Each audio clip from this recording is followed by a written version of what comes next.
to UPSC CSE channel in English of Unacademy. And so let's proceed with our daily news analysis for today.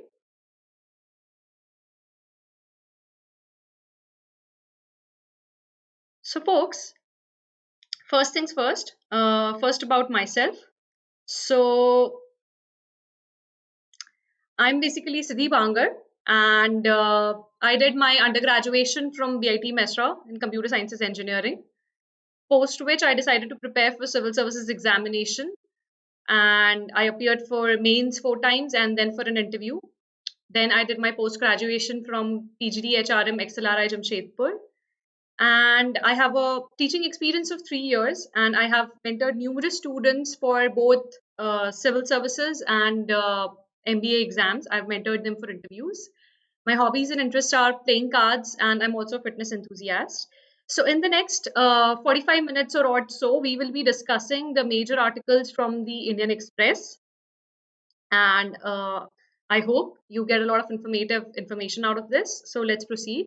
Now, the first things first. So, an academy platform has actually enabled me to be here with you right now, where you are in a safe location where you want to be, and I am here where I want to be, and so we are able to connect you through this platform. So, apart from this, the other good things about an academy are that it has the largest pool of educators, and since it's a platform of online repute, it gives you access to the top educators around the country. And then all of the educators provide you with detailed test series and a course structure so you can prepare accordingly. And the most important thing, that if you take a single subscription of an academy, you have access to all of their live and recorded courses. So my personal opinion is that for students who are actually appearing for UPSC 2020, they should actually register for our 1 year program, and we've already slashed our prices, so it's 40,000 right now. And if you use my code SBUS, you get an extra 10% off.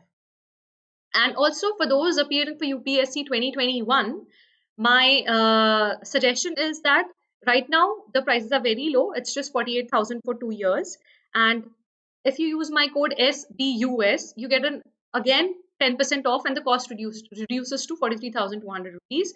I guess for both these, the cost is 36,000 and 43,200 rupees, which is very helpful because if you go for an offline coaching, then the commutation cost, the actual fee there, and the materials that you need to study all cost a lot of money. And this is a very viable proposition. And again, the most important thing is we will help you prepare better, and you can choose the courses and the educators as per your convenience, and also the time as per your convenience. So let's begin with today's daily newspaper analysis. Before I go any further, I would like to discuss the pathway to analysis. What do we mean by the pathway to analysis? Basically, it's something that I actually kind of found out when I was preparing for civil services. So what we end up doing is we pick up the syllabus, we take previous year's question papers, right? And then we start reading the newspaper.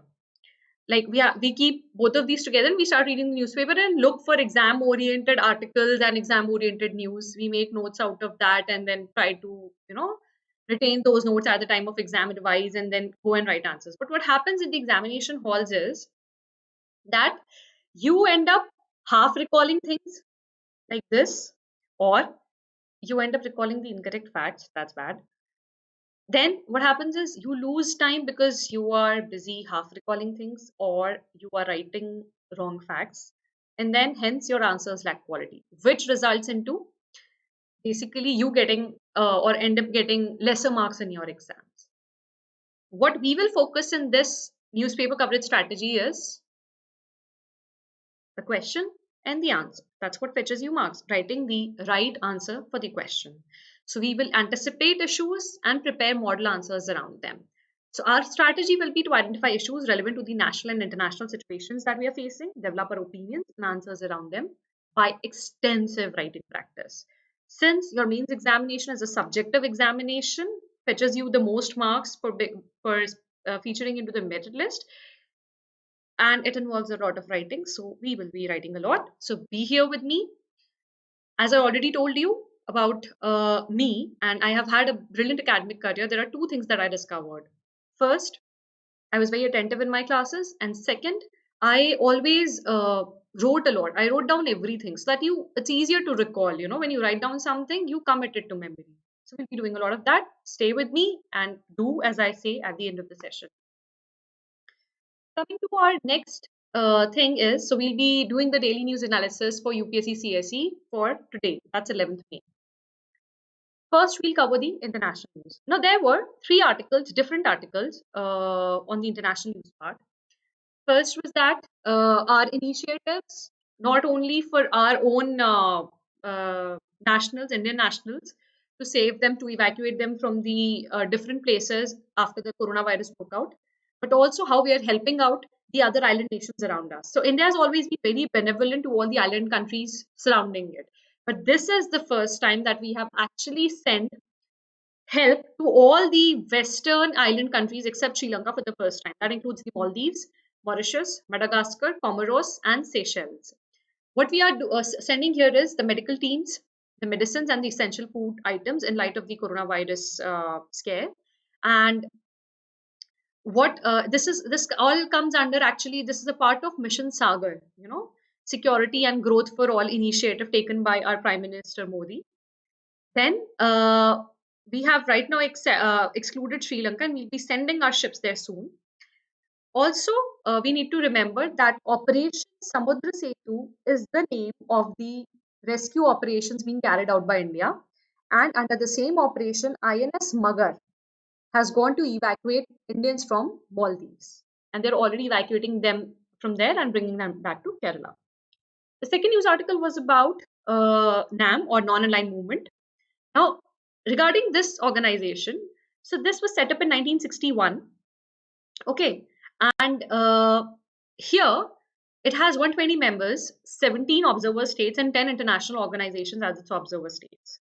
And in 1955, it had the Bandung Conference where they set up the principles of non-alignment, which is they were not aligned to any of the Cold War superpowers, but will carve their own path and destiny towards development and well-being of their countrymen.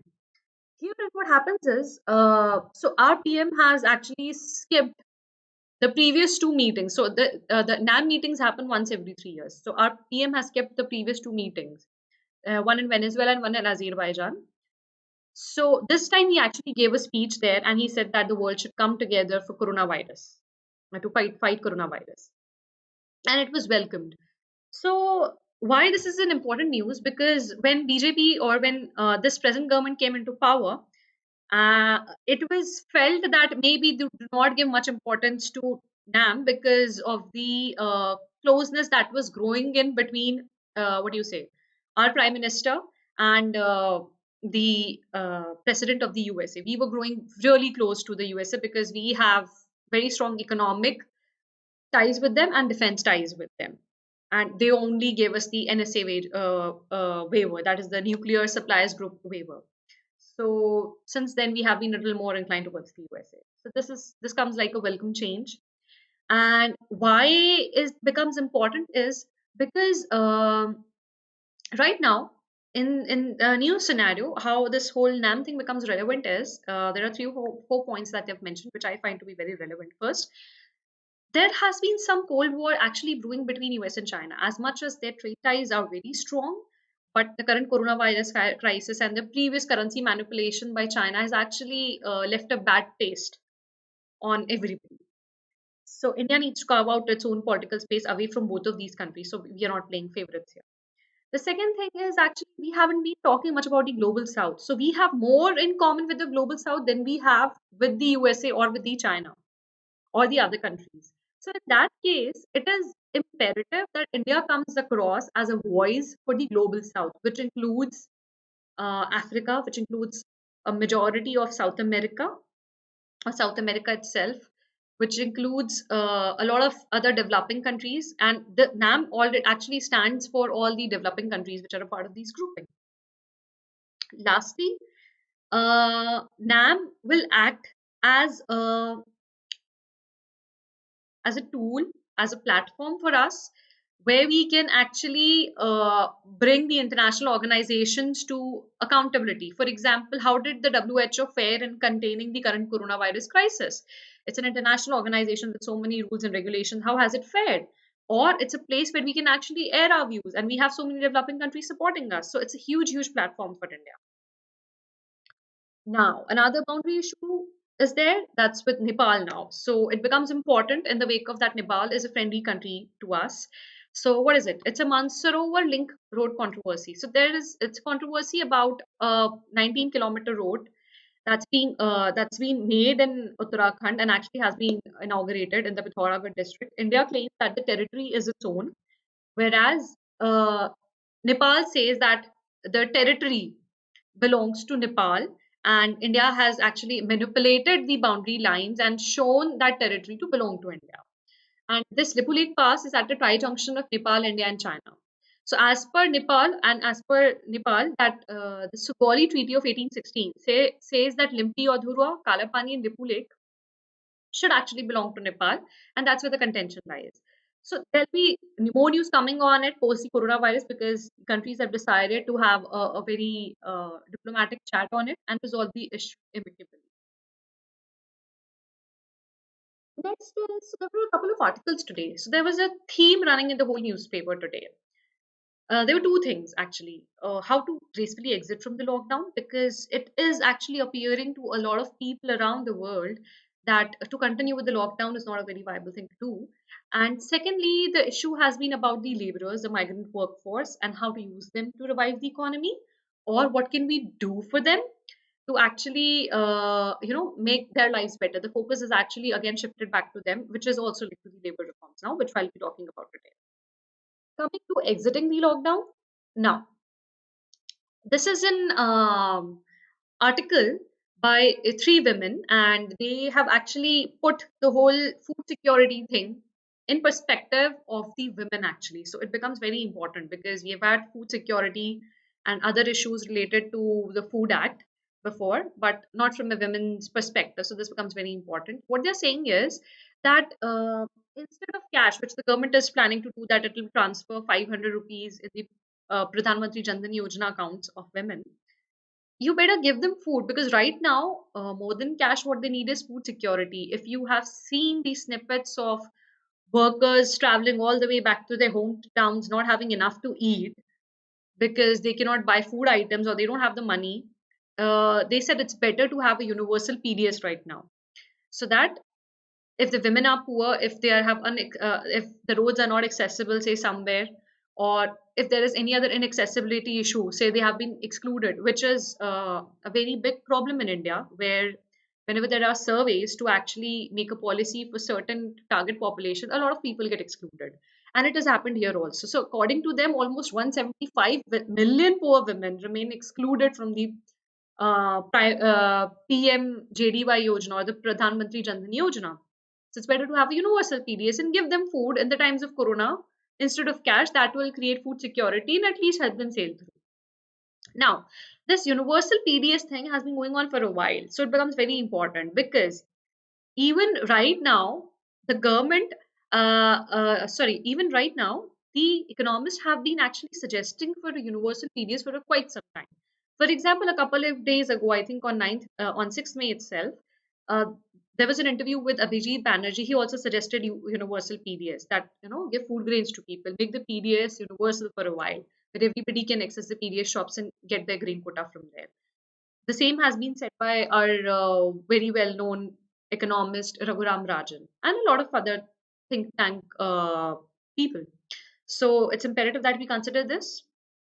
The next is plotting the revival. So this was about women, how to exit gracefully from the lockdown without impacting the food security of the most vulnerable section of our community. This plotting the revival article was actually is written by Arvind Subramaniam, a former economic advisor, and Josh Fellman. So, both very well known economists. What they're saying is we cannot actually wait for the lockdown to get over or for the coronavirus to go away and then start reviving up the balance sheets of major corporations. What is happening right now? almost all balance sheets of all corporations are red. They are in losses, assets lying idle, no work, no workers, if you have to maintain even the capital. So there's a lot of money going outside.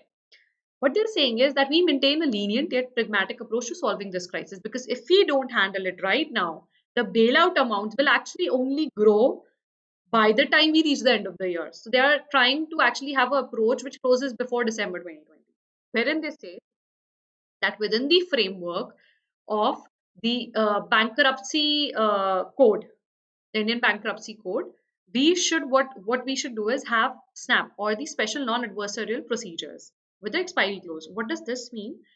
That we treat those corporations which have been affected by coronavirus and hence are running in red, to give them a second chance to actually get back to profitability. Now, how will we actually do the scanning? What they're saying is, within IBC have this clause of SNAP, special non-adversarial procedures. So if there are cases where the balance sheets are off by greater than 10,000 crore mark, where there are NPAs or defaults greater than 10,000 crores, it should go through the usual procedure of the IBC, where the committee of creditors sit, they assign a person who actually tries to revamp the entire management and the procedures of the company to turn it around profitability or to sell the assets. For lesser than that, for lesser than this amount, they say that we adopt a lenient approach. The bidders or the promoters of the corporations are actually invited in the bidding process, wherein they sit and they can bid for their own company. Because if they made something with a lot of zeal, and if they were running profitably before, and it's only the corona virus thing that has affected their viability, then they shouldn't be punished for their entrepreneurial nature, but they should rather be rewarded for their entrepreneurship. So therein they can bid, or the committee of creditors can actually assign people and who can then turn around their companies, and the promoters would be more than happy to actually do it because they get to retain their companies.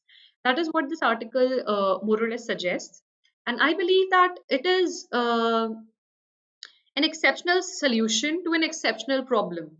Because in one thing at least they're right, that we actually cannot wait for the losses to mount, because ultimately the government will have to bail out, because a lot of employment actually hinges on the private sector. We do not have a lot of organized, or we do not have a lot of organized private sector. A lot of jobs are still in the informal sector, and then if these companies go bad, it'll be a huge impact on the unemployment rate.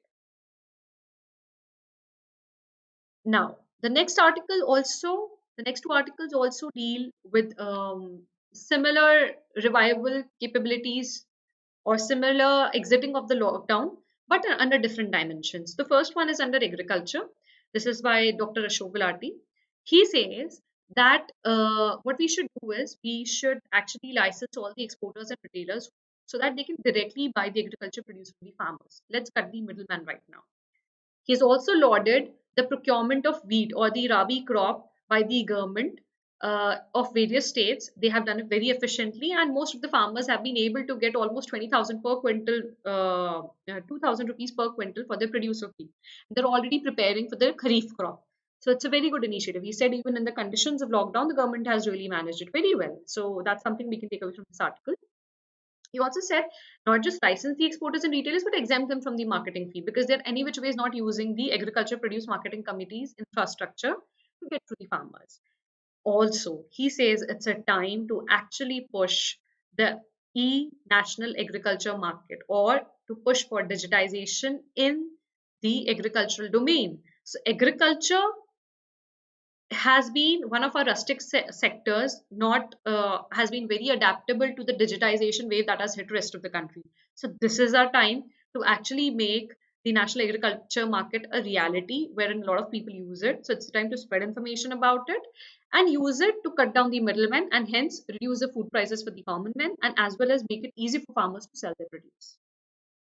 This article by Prem Shankar Jha on one fund and two safety nets is again a very innovative article, I would say.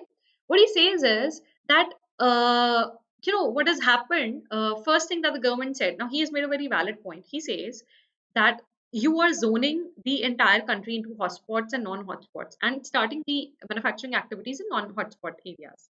Now, what happens when you do that? When you start the activities in non-hotspot areas, but if the supply materials or if the raw materials required in hotspot areas, then the supply chain gets disrupted. And most of the manufacturing operations are like assembly lines. So if one product or one raw material is also not there, the whole thing comes to a standstill.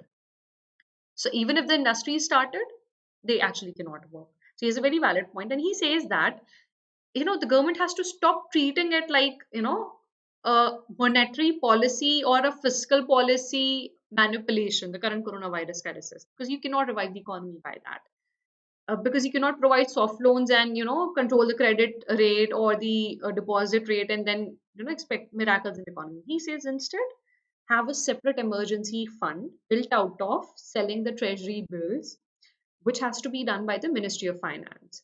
Now you can estimate how much treasury bills at what rate you need to sell by the savings rate of the economy, by the decline in the GDP per month, and by the time we'll be having the lockdown. So there are three parameters: the amount of time you'll be having the lockdown for, the GDP decline that you expect during this lockdown, and the savings rate in the economy. Based on that, we need to pump money in the economy using this emergency fund, and it will after the money multiplier effect hits in. So it's a core concept in economy, the money multiplier, wherein if you inject a certain amount of money, it gets multiplied in the economy because of the economic activities happening inside the country. Then the economic activities will actually rev up. So it has been quite a contention on how to rev up the economy. It can act as one of the good points where you can write that we can actually have an emergency fund and rev up the economy that way, because already the RBI wants to inject a fund of like 3.3 lakh crores. And what they are doing is, since they are loaning it to the government, or they're doing it by loaning, it's better that we create an emergency fund and then inject, say, 5 to 6 lakh crores of money in the economy and rev up our economic engines. This is one of the best articles that you'll come across today. Why? Now, first thing it's important is because Florence Nightingale, it's this year will be her 200th birth anniversary, and her work. So a lot of you will be actually surprised to know that she was not only a nurse, she was also a very good mathematician, and she fought hard to be a mathematician. So what she did, while she became famous during the Crimea War. So that happened between 1854 and 56. So when she became a nurse there, she actually collected the statistics on the fatality rate, and she came up with a polar area diagram, which you can see here, right? What does it suggest? What she did was, she said there are people who die by wounds, which is indicated by this inner region, the darker region, this region, this region, this region. There are people who die by preventable disease, this region, and there are people who die by other causes. So as you can see in the polar diagram, a lot of people actually die because preventable disease, prevention is better than cure. So what she said was, if we maintain hygienic conditions, or if the health centers where the people are being treated maintain hygienic conditions, we have a better ability to reduce the fatality rate than to actually, treat the infection later on.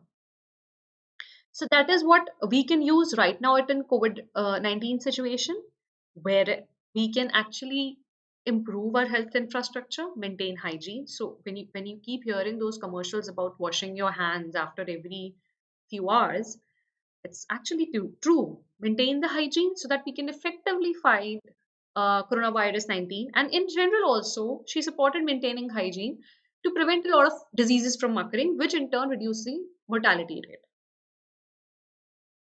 The next is issue of the day. Now, this issue of the labor reforms is actually very important and can be considered as one of the questions that may be expected in the mains examination, because migrant laborers, labor workforce, labor reforms have all been in news due to different reasons. First is because of their in and out migration of straits. Second, because of the plight of the migrant workers. Third, we didn't actually have a lot of policies in place before we went with the all shutdown lockdown for these people. Fourth, they're actually the engines of the economy. Fifth, a lot of states need them but still have no proper policies for them. Sixth, the economic engine can only be revived if these people are actually given money. It has been a part of a lot of Hindu articles that to revive the economy, we actually need to put money into the hands of the bottom of the pyramid rather than the trickling out down effect.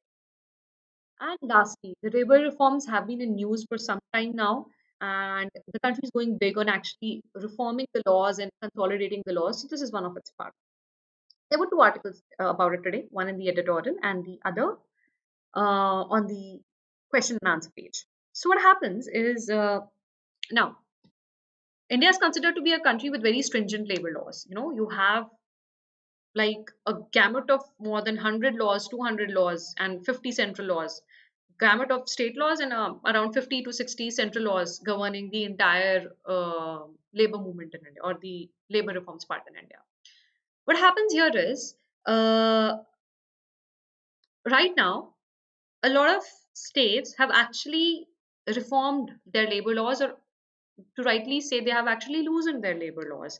What have they done in that? Say Madhya Pradesh, for instance, has reduced the frequency of inspections, has eased the process of registration of the industry or of the contractors, has eased the licensing process, or they have increased the threshold of regulatory process. For example, if certain labor laws were attracted to a company for 100 workers, now they apply only when they have 300 workers. So you can hire 300 more workers without the industrial laws being applicable to you.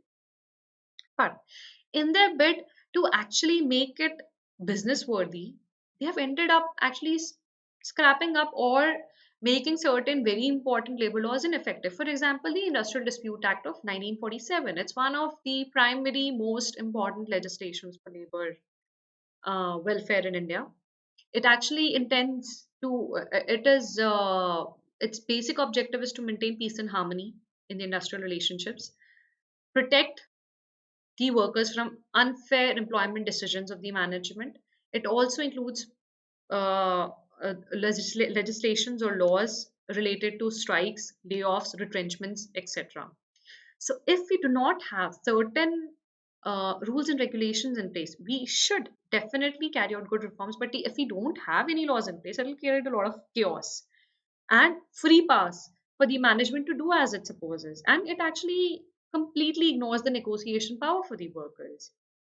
So, and you know what? The important thing here is that this debate of labor reforms has been going on for a while. Why? Because one of the considerations has been that since the labor reforms are so stringent, firms actually don't want to grow big. Some remain very small firms, like containing only 10 people, so that the labor laws do not apply to them, or some bigger firms do not move beyond 100 workers because the labor laws start applying to them and they find it very difficult to hire and fire people. Now, let's come to the second part of it. The same contention has been raised in this very beautifully structured article, What Labor Law Changes Mean. Here, they have picked up the debate right from here that the management community wants the labor laws to be lesser stringent so that they can hire and fire people easily, because it will help them to scale up and scale down their operations based on the market economy. Because whatever you say that we are a mixed economy, the industries work in a capitalist environment, and you need to scale up and scale down as per the capitalist requirements or the market requirements. Now, what they have done here is they have, in this article, they have differentiated the type of laws, and it's a very important thing. So we should actually just go through it. First, about the condition of workers. So that's the Contract Labor Act, that's the Shops and Establishment Act. These are two primary acts which come under this. Then you have the Wages Act, or the wages part of it. So you have the Minimum Wages Act, or the Payment of Wages Act, and the Minimum Wages Act. Then you have the Social Security acts, under which you have Employees Provident Fund Act and Workmen Compensation Act are a part of this. Lastly, in employment security, as I already mentioned, Industrial Disputes Act 1947 is the primary legislation, also followed by the Industrial Establishment Standing Orders Act of 1946. Now, here, what they are saying is that already it is predicted as per chart 2 here that the wage growth has already declined in manufacturing sector. And if we actually remove that these sessions, then what happens is, sorry for the interruption. If we remove these laws from here, what happens is that the wage, which is already declining, will further grow down. And what can happen? They say that these things can be misused. How? If you say that the Wages Act is not applicable now, say what UP did, UP scrapped all the laws for time being. It said that for 3 years, no labor laws will apply to you except for a few very basic acts, right? Say the Bonded Labor Act. That is very important because that's built into our constitution. Then what the organizations will do, they'll fire each and every person and then rehire them again on a lower wage. So in the times of crisis when the labor force is already uh, very distraught, you actually cannot throw them to the wind. You really need to handhold them. And if you feel that the employers are not doing enough or cannot do enough or are being penalized because of the corona and they cannot handle such a workforce, then it's government's job to actually help out the employers too. So what the article actually suggests finally is that in different countries, government is bearing half of the burden of payment to the employees, and instead of drastically reducing the wages, it is actually helping out the employers pay them or providing some sort of social security to the labor force. Because ultimately, the industry will open and the laborers will have to come back, and they need to have better money in their hands or economic power in their hands to actually sail, not just sail through this crisis, but to actually pump up the economy further. So it'll serve a twin purpose. It'll actually boost demand and it'll actually maintain some sort of social security for our most vulnerable sections.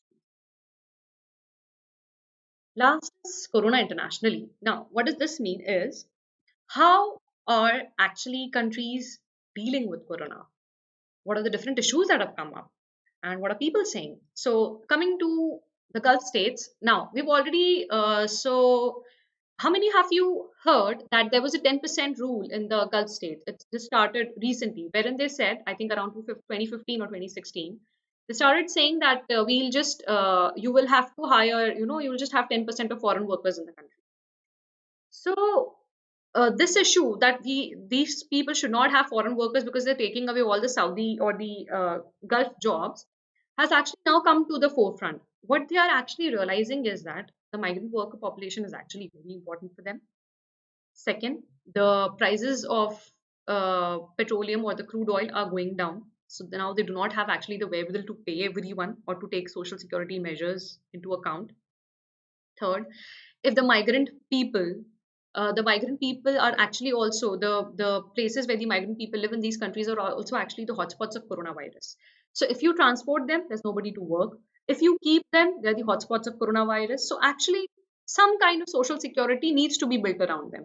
So it's actually a good thing that has happened that now when they build their further policies, they'll actually take that into account. Or maybe it can go downhill also that they say that the local people should actually start taking up the jobs that the migrant people were doing. But given the scenarios there, since they don't have a history of doing it, I presume that we'll be going uphill from here. And the migrant laborers, especially India, has a lot of stake in it because the migrant laborers working there or the people who are working in Gulf, they send a lot of remittance back to India. In fact, India is the highest receiver of remittance from foreign workers. So it's very important for us, and I think it should be Indian government's endeavor to actually follow it through post the lockdown. And we are actually actively following it since the 10% rule also came in. The next thing is, as the lockdown is easing, what are these two people saying? So UK and USA. Now, UK, our parliamentary system is actually built around UK. They are saying they have actually changed their agenda from stay at home to stay alert. This is what they call graceful exit from the corona, that you have to stay alert, wear the mask, and the local government or the local administration should be very careful. How Trump has done, he's almost done the same thing. He says that it's the responsibility of now the states. We'll just give a general guidelines. The states can take their own initiatives and actually control this disease. But he hasn't come up with a legacy program. For example, when there were this 2008 crisis or the other crisis, all the presidents have come up with their own. Say, when this 9/11 thing happened, the then President George W. Bush came up with the idea of Department of Homeland Security. They were expecting something similar from President Trump, that he should come up with a legacy program or organization that can actually handle the situation. It is the bare minimum expected out of a superpower like America. But unfortunately, that didn't happen. Now, here we can make a very good comparison with Indian federalism. How's that? What happens here is in India, though we have union and state powers segregated in the constitution, and though we say that India is a it's not a union of states. Actually, the states are part and parcel of a union, and it's an unbreakable union, which is not so in America. But during the crisis, India maintained the balance between being a union and maintaining the federalism part very nicely. The prime minister, when the first lockdown happened, there was a conference with all the state CMs, which was shown on TV. They did a Zoom call, and it was a very happy sight because all the states and the prime ministers, the central government, were working together to actually chalk out guidelines which can be applied to the entire country, and the states obliged. And later, when there was a second lockdown, the union government actually told the states that you can take it forward the way you want. You can extend the lockdown. So some states declared the lockdown earlier than the other states. Other states waited for the center government to intervene and suggest them to wait. So they did give a very specific set of guidelines, but they still left space for the states to actually design their own guidelines to deal with the lockdown in the way they chose to. So the union government support has been actually unwavering towards the state. They're all working together to make the best possible use of resources to get out of this crisis situation, unlike what happened here. So it's a very, very positive thing that we have done right now. And nowhere can we see such, like, this is a very recent example of a very useful and very harmonious union of union and states when they come together to handle a crisis. Now, the finance news for today. So I'll mention this RBI gold reserves in passing. So our reserves has gone up by 40.4 tons, and we now have a reserve of almost 650 tons, out of which half of which is actually outside India, deposited with the Bank of England and Bank of International Settlement. Now there is this word called CGRA, right? This is basically central gold reserves. Okay. Here, central currency and gold reserves, basically. Sorry, currency and gold revaluation account. CGRA is currency and gold revaluation account. So, in this, what happens is you actually gains or losses on valuation of foreign currency assets and gold are actually measured here, and there's you set the balance sheet or the balance of accounts on the currency and the gold. So you decide the international market rates. That's what happens here. And so our gold reserves have gone up because obviously there's no buying right now. So everybody's gold reserves are actually going up. The other information that they maintain is that due to the current crisis, actually Russia, which is the largest gold buyer since last decade, has actually started reducing buying a lot of gold from the market. Now, this is an important article because it talks about the state finance, right? What are the ways in which states boost its finance? Now, it is a burning issue right now because the states are running out of funds. The union government has also not collected enough funds to actually devolve it to states, or even if they do, as they say here, that the combined revenues were expected to be just over 50 lakh crore, but they could fall short by 10 lakh, almost 10 lakh crores. So it's like 40 lakh crores. So the ultimate devolution to the states will also be lesser. So what are the methods by which states fund themselves? So this is revenues from local levies, auto fuels, alcohol, real estate, and entertainment. So 5 things: local levies, auto fuels, alcohol, real estate, and entertainment taxes. This is how the states manage their finances. Last but not the least for today, a new market order. So what has happened? This is a very interesting news that the football team actually the way they recruit has actually changed. What is happening here is there is a free agency thing coming up in which now there is no club kind of a thing where all of the people belong to one place. So it's a free market where you have to bid for the mid-level players and you have to just give them signing bonuses and a salary. There are no fancy contracts attached now. So this will open a hell of new opportunity for the football players. Given that since there are no games and nothing is happening right now, this whole football market has actually nosedived. So this is one of the ways to revive it. Okay, folks. So this is the end of the session. So today's activity again will be, I request you to summarize the entire session in not more than 200 words.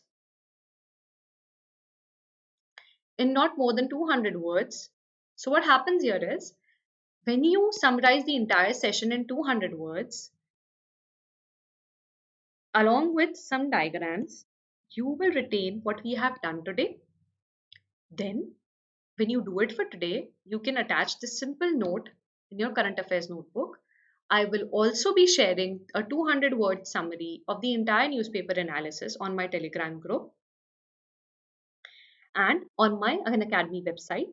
So, if you have liked my video, if you think you benefited from my video, please subscribe to our channel and hit the bell icon for notifications. Also use my code SBUS and get a 10% discount on your subscription. As I already mentioned earlier, for those for 2020, please take a 1-year course and subscribe with my code. You get an additional 10% discount and the entire course costs you 36,000 rupees.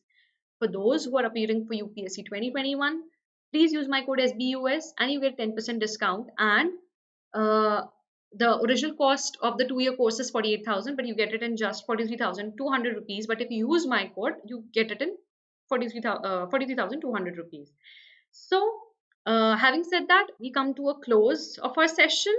Stay tuned for tomorrow, because tomorrow I'll come up with more updates and more themes from different newspapers. And till then, good day to you. Take care and stay safe.